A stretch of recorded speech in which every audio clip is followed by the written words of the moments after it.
Hello दोस्तों, welcome back to the channel.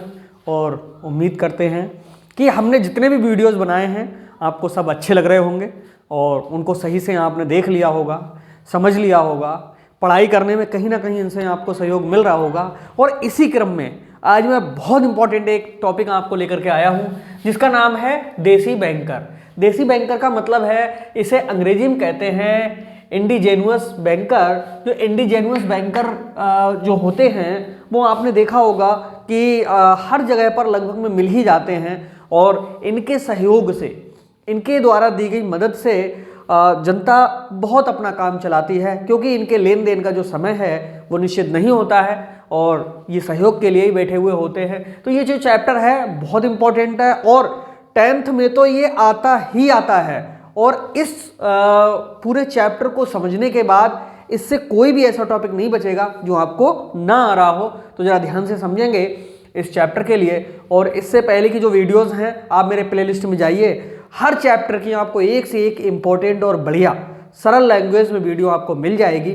जुड़े रहिए मेरे साथ और आपके समय का बिल्कुल भी दुरुपयोग ना करते हुए चलते हैं तुरंत अपने टॉपिक की ओर और समझेंगे, क्योंकि ये टॉपिक वैसे ही इंपॉर्टेंट है, बहुत लंबा होने ना पाए, तो इसके लिए हम आपको समझाने का प्रयास करते हैं। देखिए, सबसे पहले बात करते हैं हम देशी और बैंकर की। क्या होता है ये देशी बैंकर, इसका अर्थ मैं समझाऊंगा, फिर परिभाषा बताऊंगा, फिर देसी बैंकर की विशेषताएं लिखने को आ जाएं या गुण लिखने को आ जाएं या कार्य लिखने को आ जाएं, इनके दोष लिखने को आ जाएं और दोषों को दूर करने के लिए सुझाव लिखने के लिए आ जाएं। इसके अलावा कुछ आता ही नहीं है।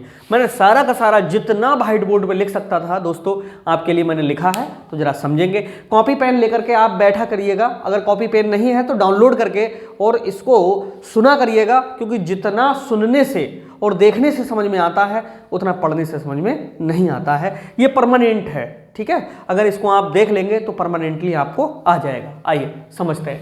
देखिए, सबसे पहले हम बात करते हैं अर्थ की, यानी देशी बैंकर होते हैं तो होते कौन हैं, ठीक है, किसे कहते हैं। देखो, जगह जगह पर इनको अनेक नामों से जाना जाता है। और जैसे आपने देखा होगा कि जो सोने चांदी का जो बिजनेस करते हैं वो आपके लिए पैसे जब चाहें तब आपको उधार दे देंगे। सुबह हो सकता है उनकी दुकान 8 बजे खुल जाए तो 8 बजे दे देंगे, रात के अगर 8 बज रहे होंगे तो रात को भी 8 बजे आपको दे देंगे, ठीक है। और दिन के 12 बजे जाएंगे तो दिन के 12 बजे भी आपसे लेन देन हो जाएगा। यानी ये वही लोग हैं, मैं समझाना चाह रहा हूँ कि जो जगह जगह पर अपनी दुकान खोल करके बैठे हुए हैं, अपनी शॉप्स पर और भी बिजनेस करते हैं, रुपए पैसे का भी लेन देन करते हैं, ब्याज पर रुपए बांटते हैं और अगर किसी के पास में पैसा फालतू है उसका जमा भी करते हैं, ये दोनों काम करते हैं। ऐसे लोगों को हम कौन से बैंकर कहते हैं? देशी बैंकर। अंग्रेजी में इसी को हम कहते हैं इंडिजेनुअस बैंकर, ओके। और दोस्तों, देशी बैंकर के लिए अलग अलग जगहों पे अलग अलग नाम से जाना जाता है। जैसे पंजाब में इनके लिए हम खत्री कहते हैं, चेन्नई में इन्हें चेट्टी कहते हैं, मुंबई इन्हें सर्राफा कहते हैं, उत्तर प्रदेश में इन्हें साहूकार कहते हैं, बहुत सी जगह पे इनको बनिया कहा जाता है और भी मतलब नामों से इनको जाना जाता है जगह जगह पर। और राजस्थान में इनके लिए मारवाड़ी भी कहते हैं।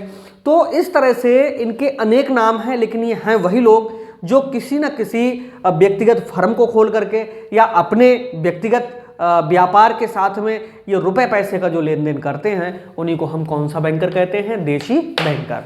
अब इसको लिखना किस तरह से है कि कोई भी व्यक्ति या व्यक्तियों का समूह जब रुपए पैसे का लेन देन किसी संस्था को खोलकर या व्यक्तिगत रूप से करता है, लोगों की जमाएं भी स्वीकार करता है, यानी लोगों का रुपया भी जमा करता है और जरूरत वाले लोगों के लिए रुपया देता भी है ब्याज पर, इस लेन देन करने वाले व्यक्ति के लिए या संस्था के लिए हम देशी बैंकर कहते हैं। और जो देशी बैंकर होते हैं वो बैंकों की क्रियाकलापों से बिल्कुल अलग होकर के अपना लेन देन करते हैं और इनका सीधा सा एक उद्देश्य होता है कि ब्याज पर रुपए को जनता में बांटना और वहाँ से जो ब्याज कलेक्ट होता है उसको अपने मुनाफा के रूप में रखना, ठीक है।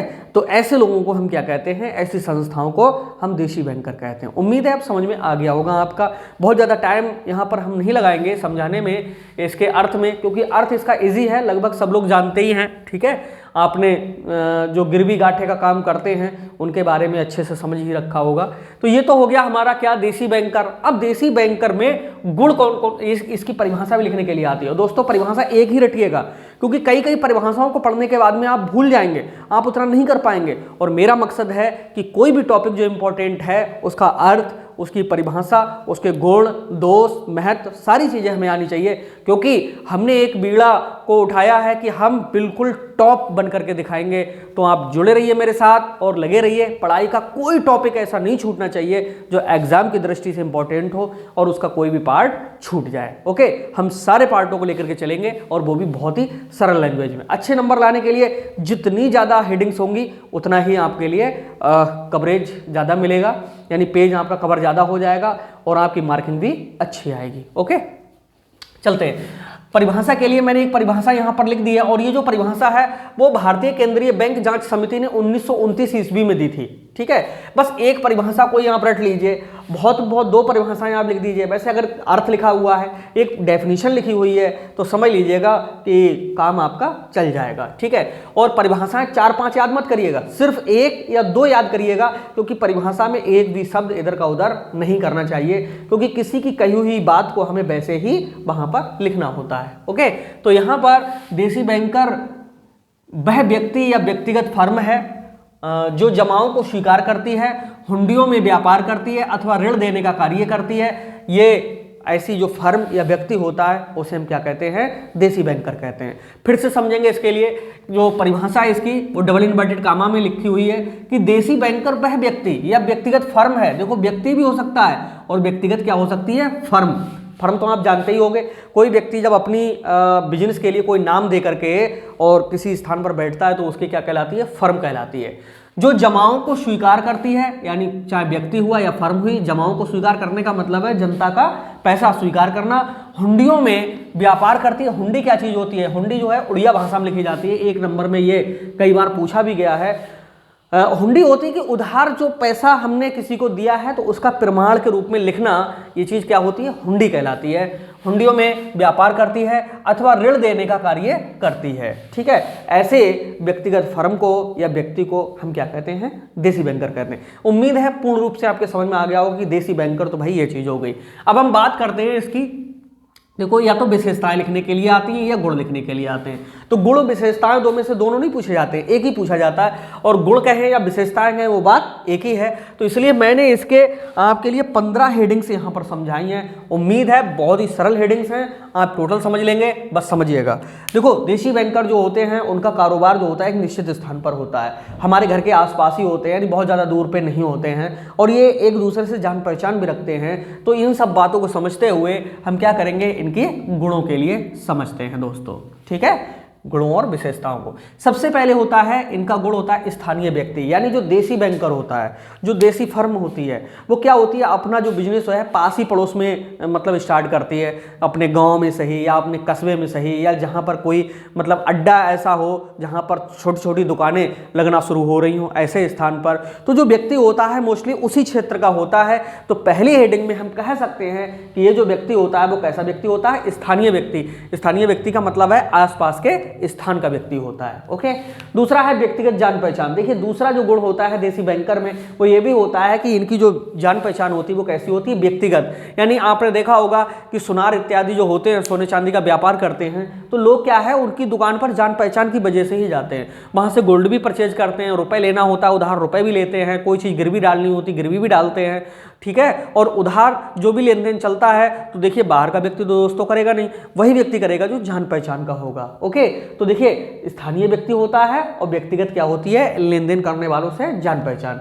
अगला है कम कागजी कार्रवाई। देखिए, ये कागजी कार्रवाई करते तो हैं, ये सब बातों को लिखते तो हैं, क्योंकि कॉमर्स का एक रूल है कि सबसे पहले हमें लेन देन बाद में करना है, लिख लेना है। ओके, तो यहाँ पर क्या होगा कि कागजी कार्रवाई होती तो है लेकिन कम होती, ये नहीं बैंक की तरह ये फार्म लाओ वो फार्म लाओ। आप जितना लेन देन कर रहे हैं उनकी एक लाल जिल्द, कपड़े की जिल्द चढ़ी हुई एक बही होगी, उसमें आपका नाम, पता, एड्रेस, मोबाइल नंबर और लेन देन का रूप, कितना ग्राम है और क्या है, कितने पैसे हैं, वो सारी बातें तारीख सहित लिख लेंगे।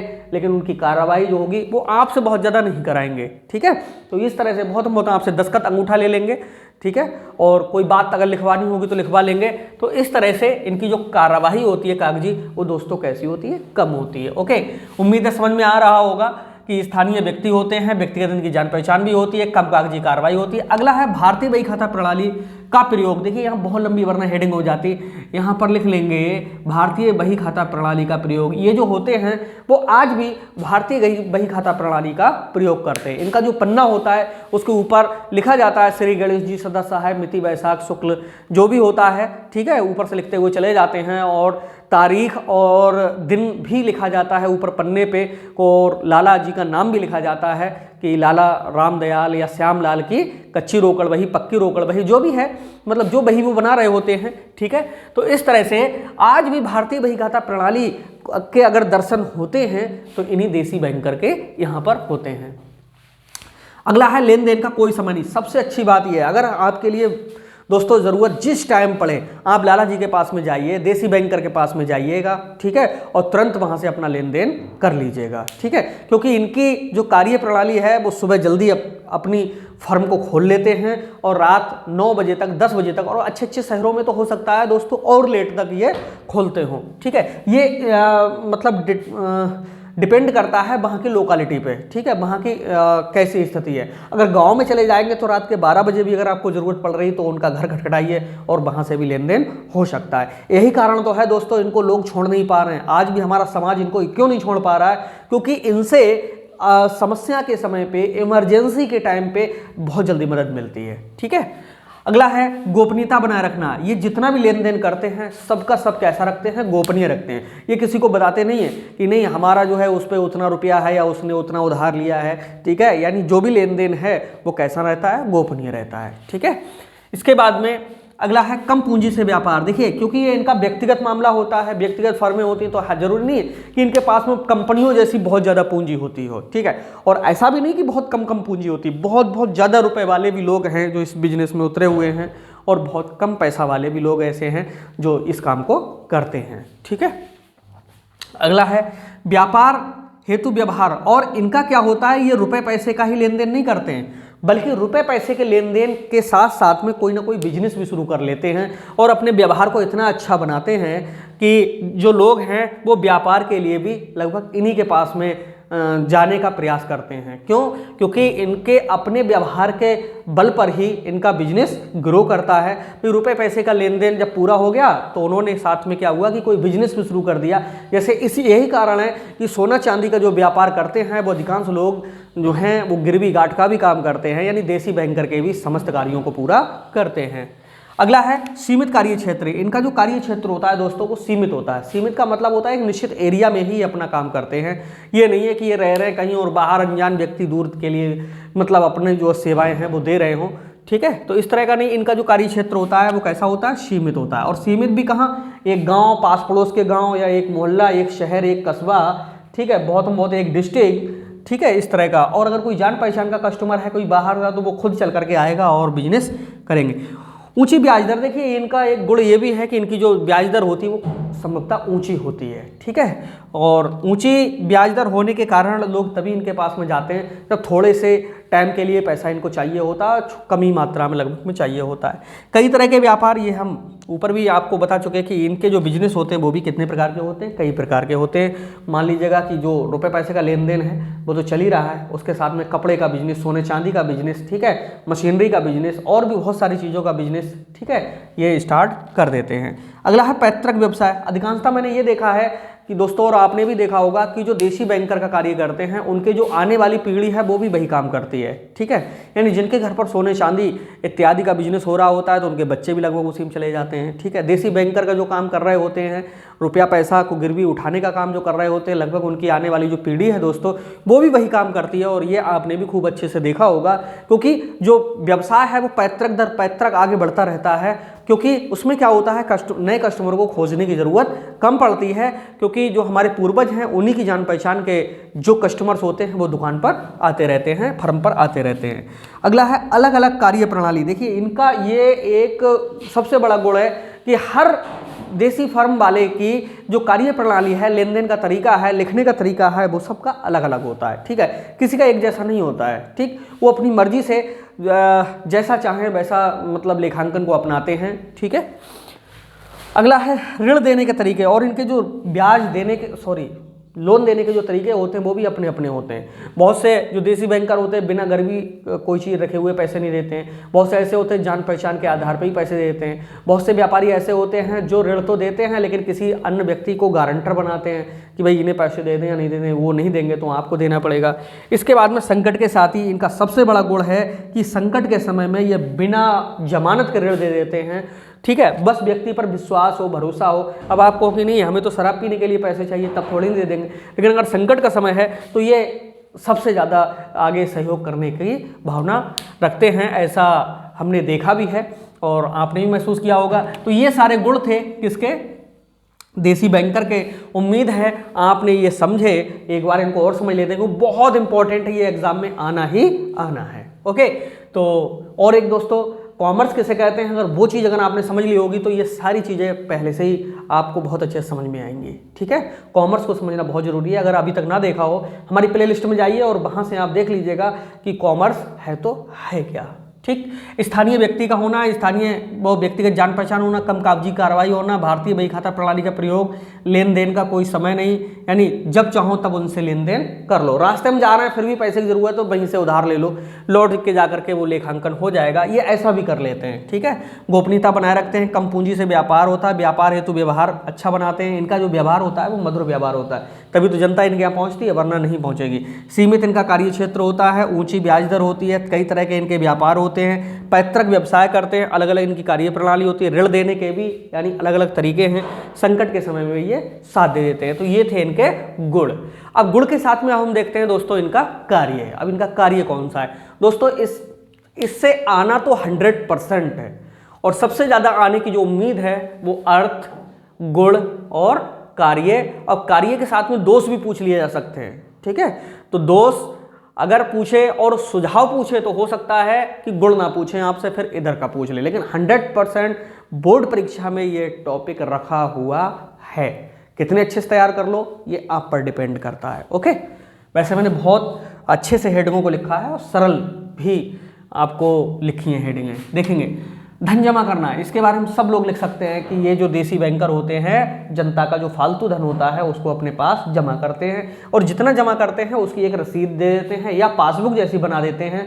आप अपने पैसे को इनके पास जमा करते चले जाइए और जब जरूरत हो तब अपना पैसा बिद ब्याज के वापस भी ले लीजिए। लेकिन इनका जो ब्याज का जो दर होती है देने की वो बैंकों से तो कुछ ज़्यादा होती है, क्योंकि ये लेते ही जनता से ज़्यादा ब्याज हैं तो देते भी कुछ ज़्यादा हैं, लेकिन बेईमानी भी कर लेते हैं। इस कारण से यहाँ पर क्या होता है कि धन हर व्यक्ति इनके पास में जमा करने की अपेक्षा बैंकों में ज़्यादातर जमा करने का प्रयास करता है। दूसरा है ऋण देना, ये इनका काम सबसे ज़्यादा होता है ऋण देना। ये अपने पैसे को खूब ब्याज पर उठाते हैं, ठीक है, और जिसको हम क्या कहते हैं, ऋण कहते हैं। ठीक, तो दो काम बिल्कुल रट गए होंगे, एक दूसरे का पैसा जमा करना और लोगों को ऋण के रूप में देना। तीसरा है हुंडी व अन्य प्रलेखों का प्रयोग। ये ऐसा भी होता है कि अगर जनता को पैसे की ज़रूरत है, समाज में किसी लोगों को पैसे की ज़रूरत है, उसके पास गिरवी रखने के लिए कुछ नहीं है, तो क्या होता है एक हुंडी लिखी जाती है जिसपे मतलब ये लिखा जाता है कि इस व्यक्ति के लिए आज दिनांक इतने को इतने रुपए उधार दिए जा रहे हैं और जिसको अगले कितनी तारीख कोई खोल दी जाती है तारीख, यानी इतनी तारीख तक ये हमारे पास में वापस जमा कर देगा। या वह व्यक्ति दस्तखत करता है कि मैं इतने रुपए आपको 2 महीने 3 महीने 4 महीने बाद जमा कर दूंगा, वापस कर दूंगा, ठीक है, जो ब्याज सहित है उसके सहित। तो यही चीज़ जो है हुंडी या उधारी प्रलेख कहलाते हैं। ठीक है, तो अगला है अनेक प्रकार के व्यापार। इनके जो बिजनेस होते हैं इनका ये भी एक कार्य है कि जो अनेक प्रकार के जो व्यापार हैं वो भी ये करते हैं। अगला है आयात निर्यात में सहयोग। अगर आप देसी विदेशी व्यापार को करना चाह रहे हो तो विदेशी व्यापार के लिए इनसे अगर कोई सहयोग की ज़रूरत हो तो उसमें भी ये सहयोग करते हैं। ठीक है, ये भी इनका एक कार्य है। क्रय विक्रय की सुविधा, और इनके यहाँ पर तमाम तरह की चीज़ों की क्रय विक्रय की भी सुविधा रहती है। लोग क्या होते हैं जो बड़े बड़े बिजनेस वाले होते हैं वो इनसे भी संबंध कर लेते हैं क्योंकि उनको अपना माल बेचना है, तो इनके यहाँ पर इस चीज़ की भी एक सुविधा रहती है कि तरह तरह की वस्तुओं का भी क्रय विक्रय होता रहता है। गिरवी गांठ का कार्य, इसके बारे में तो आप बहुत अच्छे से समझ गए होंगे क्योंकि इनका मेन उद्देश्य क्या होता है, रुपए पैसे का लेन देन और गिरवी गांठ के कार्य के द्वारा ब्याज कमाना। सट्टा व्यापार, ये इनका सबसे बड़ा एक दोष भी है और ये कार्य तो करते ही हैं सट्टा व्यापार। सट्टा का जो कार्य है वो भी अधिकांश रूप से देसी बैंकर के थ्रू ही किया जाता है। धन का स्थानांतरण, अगर एक स्थान से दूसरे स्थान पर आपको धन भेजना है वो कार्य भी देसी बैंकर पूरा कर देते हैं, ठीक है, क्योंकि ये कार्य बैंक भी करती हैं। जो यहाँ पर अधिकांश कार्य हैं वो बैंकें भी करती हैं, लेकिन इनके द्वारा भी वही सारे कार्य किए जाते हैं। बस बैंकों में इनमें अंतर क्या है, बैंकें बिल्कुल कानून के अनुसार चलती हैं, उन पे आरबीआई का पूरा कंट्रोल होता है और इन पर किसी का कंट्रोल नहीं होता है, ये सेल्फ कंट्रोल में जीते हैं, ठीक है, सेल्फ कंट्रोल में चलते हैं। कृषि हेतु सहयोग, ये भी इनका कार्य है। हमने देखा होगा, आपने भी देखा होगा कि बहुत सारे किसान लोग हैं जिनके पास में मतलब बैंक में पैसे नहीं हैं तो वो सीधे जाते हैं देसी बैंकरों के पास में और अपनी फसल के लिए जो ज़रूरत के लिए ऋण है या रुपया पैसा है वो फसल पे ही उधार ले आते हैं। फसल तो खेत में खड़ी है और ये फसल के नाम से भी पैसे को ले आते हैं और अपने कृषि संबंधी जो कार्य हैं उनको पूरे करते हैं। तो ऐसा नहीं है कि कृषि में इनसे सहयोग नहीं होता, ये इंपॉर्टेंट हेडिंग है, ये कृषि में इनसे सहयोग भी खूब जम के होता है। शाख निर्माण, शाख निर्माण का मतलब दोस्तों आपको बहुत पहले से ही मैं अन्य वीडियो में भी बता चुका हूँ। शाख कहते हैं उधारी के लिए, यानी जनता जो पैसा छोड़ा इनके पास में जमा कर रही है और उस पैसे को ये ऊंची ब्याज दर पर किसी अन्य व्यक्ति को दे देते हैं, लेकिन वही जनता जब अपना पैसा मांगने आती तो ये वापस नहीं उनको करते कि नहीं हमने तुम्हारा पैसा किसी और दे दिया, बल्कि उतने पैसे जितने जिसने जमा किए हैं बिन ब्याज के तुरंत पैसा वापस कर देते हैं। यही इनकी साख है, ठीक है। अगला है समाज का सहयोग, और इनका जो सीधा उद्देश्य रहता है वो समाज की सेवा के लिए रहता है। दोस्तों जब कॉमर्स हम लोग पढ़ रहे हैं तो एक बात समझनी होगी, जब तक हम दूसरे को सेवा नहीं दे पाएंगे तब तक हमें उससे कोई प्रॉफिट नहीं हो सकता है। इसलिए कॉमर्स में अधिकांश बिजनेस वही सफल होते हैं, और यही अगर आप MBA करोगे, BBA करोगे, अच्छा कोर्स करोगे तो आपको ये बात सीखनी पड़ेगी कि सबसे पहले हमें सामने वाले की सर्व करनी है, तब उससे कहीं प्रॉफिट की हमें उम्मीद करनी है। अगर हम सही से सेवा नहीं कर पा रहे हैं तब हम प्रॉफिट की उम्मीद नहीं कर सकते हैं। जैसे मैं दोस्तों आपको बहुत अच्छे से पढ़ाने का प्रयास कर रहा हूँ, जब मैं अच्छा पढ़ाऊंगा तभी मेरा चैनल आप सब्सक्राइब करेंगे, अगर मैं अच्छा नहीं पढ़ाऊंगा तो मेरा चैनल सब्सक्राइब क्यों करेंगे आप। बहुत सारे चैनल चल रहे हैं और यहाँ पर तभी तो हमारे लिए भी एक प्रकार से ऊर्जा मिलेगी कि हम अच्छा पढ़ा रहे हैं या नहीं पढ़ा रहे हैं, जब आप लोग हमें लाइक करेंगे, शेयर करेंगे हमारे वीडियो के लिए और हमारे चैनल को सब्सक्राइब करेंगे, तो हमें पता चलता रहेगा कि हाँ हम जो भी कर रहे हैं वो अच्छा कर रहे हैं, आपके हित में कर रहे हैं, ठीक है। तो इस तरह से ये हमारे इनके कार्य थे। धन जमा करना, ऋण देना, हुंडी बांधने प्रलेखों का प्रयोग, अनेक प्रकार का व्यापार, आयात निर्यात में सहयोग, क्रय विक्रय की सुविधा, गिरवी गांठ का कार्य, सट्टा का व्यापार, धन का स्थानांतरण, कृषि हेतु सहयोग, शाख का निर्माण, समाज का सहयोग। इतनी हेडिंग यहाँ पर 12 लिख दी है। अगर दोस्तों 8-10 भी कार्य अगर आपको याद रह जाते हैं तब भी आपका जो मैटर है बहुत अच्छा लिखा जाएगा, क्योंकि किताबों में तो 7-8 ही हेडिंग मात्र होंगी दी हुई, और यहाँ पर मैंने 15 हेडिंग लिखी थी। किताब में आप देख लीजिएगा मुश्किल 10-11 हेडिंगें होंगी। तो इन हेडिंगों को आप अपने आप भी बना सकते हो, क्योंकि टू द पॉइंट होना चाहिए, ठीक है। आप कई किताबों को बदल के अगर देखेंगे तो उनमें भी 1-2 हेडिंगें एक दूसरे से बदली हुई होती हैं, कुछ समान भी होती हैं। तो वो हेडिंगें बस राइटर ने क्या रखा है कि बना रखी हैं। आप भी हेडिंग को धीरे धीरे बनाना सीखिए, और आप जब हेडिंग बनाना सीख जाएंगे पॉइंट पर तो समझ लीजिएगा कि आप जो है अच्छा उसके बारे में लिख भी सकते हैं और आपकी जो मार्किंग होगी वो भी अच्छी होगी। अब दोस्तों हमने इनके गुण भी देख लिए, कार्य भी देख लिए। अब हम बात करते हैं कि इन सब के साथ में इनमें दोष भी होते हैं, कमियां भी होती हैं, और वो कमियां कौन कौन सी होती हैं दोस्तों उनको देखते हैं। सबसे पहले है बैंकिंग नियमों को तोड़ना। ये बैंकिंग नियमों को तोड़ते हैं। क्यों तोड़ते हैं? क्योंकि बैंक कहती है कि किसी भी लेन देन को करना है सिस्टम से करना है, उसकी एक रूपरेखा बनानी पड़ेगी, उसके लिए जितना भी आपको करना होगा वो लेन देन उसका आपको एक कानून के अनुसार गुजरना होगा। लेकिन इनके लिए क्या है, जिस व्यक्ति पर भरोसा करते हैं उसको ये बिना लिखा पढ़ी के, बिना किसी गिरवी के, बिना किसी जमानत के रुपया उधार दे सकते हैं। अगला है आधुनिक बैंकों से संबंध नहीं, और ये जो बैंकर होते हैं इनका आजकल की जो बैंक हैं इनसे कोई रिलेशन नहीं है, ठीक है। ये बिल्कुल कैसे हैं, स्वतंत्र हैं, बस अपना बिजनेस कर रहे हैं। ऊंची ब्याज दर इनकी सबसे बड़ी ये दोष है, ठीक है, कि इनकी जो ब्याज दर है वो कैसी है, ऊंची है, ये ब्याज ज़्यादा लेते हैं, ठीक है। बेईमानी का कार्य है इनके यहाँ पर हमने देखा है, आपने भी देखा होगा कि कभी कभी क्या होता है, फिल्मों में भी आपने देखा होगा कि इनके यहाँ पर बेईमानी की संभावना बनी रहती है। इनके यहाँ जो मुनीम होते हैं, क्योंकि जो बिजनेस करने वाले हैं वो कभी कभी इतने पढ़े लिखे नहीं होते हैं, जो मुनीम व्यक्ति को बैठालते हैं तो वो भी कभी कभी गड़बड़ कर देते हैं। ठीक है, उन्हें पता है कि सामने वाले व्यक्ति से अगर थोड़ी सी चिढ़ है तो उस पर ब्याज की मात्रा ज़्यादा लगा दी, वो ले गया 1200 और लिख दिया उसकी जगह पे 1800। ठीक है, ये भी कार्य इनके यहाँ हो सकता है। और अगर आपने मान लीजिए कोई चीज़ गिरवी रख दी है तो इन्होंने 1-2 सूचना भेजी और क्या किया, आपने जितना भी कोई चीज़ गिरवी रखी है वो सब जब्त कर ली, बोले तुम टाइम पे पैसा लेने नहीं आए तो वो चीज़ हमने गला दी। ये भी इनके यहाँ होता है, तो ये भी एक इनका दोष है। ठीक है, अगला है माल जब्त कर लेना, इसे मैंने बता ही दिया। धोखा देने की प्रवृत्ति इनके यहाँ ये भी चीज़ होती है। धोखा देने की प्रवृत्ति का मतलब यही है कि अगर आपने समय पर ध्यान नहीं दिया और आपके पास में बहुत ज़्यादा रिमाइंडर ये नहीं भेजेंगे कि अपनी कोई चीज़ का लेन देन पूरा कर लीजिएगा। ठीक है, वो क्या करेंगे कि उस लेन देन के पीछे कहीं ना कहीं जब इनकी नीयत ठीक नहीं होती तो गड़बड़ भी कर देते हैं। ठीक है, और दोषपूर्ण हिसाब। और एक चीज़ धोखा देने की प्रवृत्ति में, जैसे इनके यहाँ से आप जो बिजनेस रुपए पैसे का तो लेन देन चल रहा है, साथ में दूसरा भी व्यापार ये कर रहे होते हैं, तो उसमें क्या होता है, कहते कुछ है, कभी कभी होता कुछ है, क्योंकि आप पर क्या होता है कि भरोसा किया होता है कि हाँ हमें इन्होंने पैसे उधार दिए थे, तो व्यक्ति इस कंडीशन से इनके पास में चला जाता है कि भाई उन लाला जी ने हमें बिना जमानत के पैसे दे दिए थे। ऐसी कंडीशन में क्या होता है, जब वो यहाँ पर पहुँचता है तो उसके लिए कभी कभी धोखा भी उठाने को मिल जाता है कि एक बार तो हेल्प हो गई और उसकी पूर्ति दूसरे लेन देन में कर ली। अगला है दोषपूर्ण हिसाब किताब। इनका कोई पता नहीं होता है कि ब्याज की दर कितनी है और ब्याज पे भी ब्याज शुरू हो जाता है। और क्या होता है, ये कोरे कागज पे दस्तखत भी करा लेते हैं, अंगूठा भी लगवा लेते हैं। तो ये चीज़ें आपने दोस्तों फिल्मों में भी देखी होंगी कि इस तरह की गड़बड़ियाँ इनके दोषपूर्ण हिसाब किताब के कारण भी पैदा होती हैं।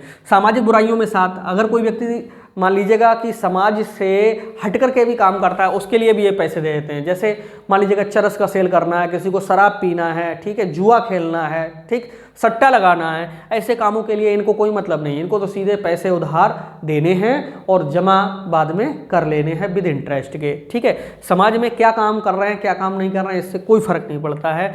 अवैध वसूली करना, इनके अंदर ये भी होता है कि जो वसूली करते हैं वो भी कभी कभी अवैध वसूली कर लेते हैं। ठीक है, अवैध वसूली का मतलब है किसी व्यक्ति के लिए अगर लंबा समय हो गया और उसने पैसे नहीं दे पाए हैं, तो मैंने मतलब 1-2 जगह पर ये देखा है फिल्मों में भी कि दिए तो 10,000 लेकिन सीधे उनके 10,000 पे ब्याज और ब्याज पे ब्याज वो पता चला कि बहुत कम टाइम में 3 गुने 4 गुने 5 गुने तक भी पहुंच गए।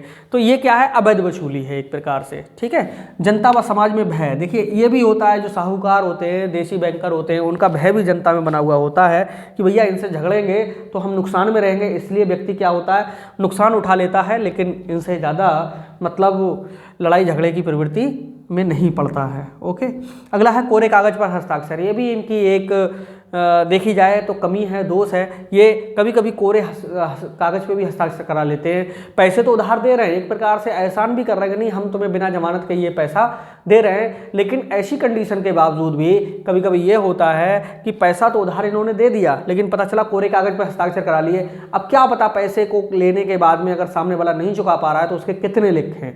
ठीक है, अगला है मुनीम द्वारा गड़बड़ी। ये आप बहुत अच्छे से समझ सकते हो। ठीक है, वह व्यक्ति जो पूरा बिजनेस का हिसाब किताब देखता है उसे हम मुनीम कहते हैं।